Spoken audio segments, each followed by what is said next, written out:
لا حول ولا قوت الا باللہ، یہ پڑھا کریں. اس کا مطلب سمجھے، لا حول، یا اللہ میرے میں کسی فتنے سے بچنے کی اسٹرینتھ نہیں ہے، ولا قوہ، اور کوئی نیکی کرنے کی طاقت ہی نہیں ہے، الا باللہ، سوائے تیرے.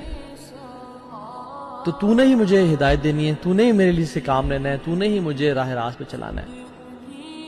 اور اسی لیے سبحان اللہ ہم دیکھیں جب یہ اذان پڑھی جا رہی ہوتی ہے ہم جواب دیتے ہیں اور ہم اذان کے سیم الفاظ ریپیٹ کرتے ہیں، بٹ جب بات آتی ہے حی علی الصلاح، حی علی الفلاح، ہم نہیں کہتے یہ حی علی الصلاح، حی علی الفلاح. اسے لا حول ولا قوت الا باللہ، کہ اللہ ہمارے میں تو ہمت و طاقت نہیں ہے، تو نہیں ہمت دینی ہے فلاح کی طرف جانے کی اور نماز کی طرف جانے کی.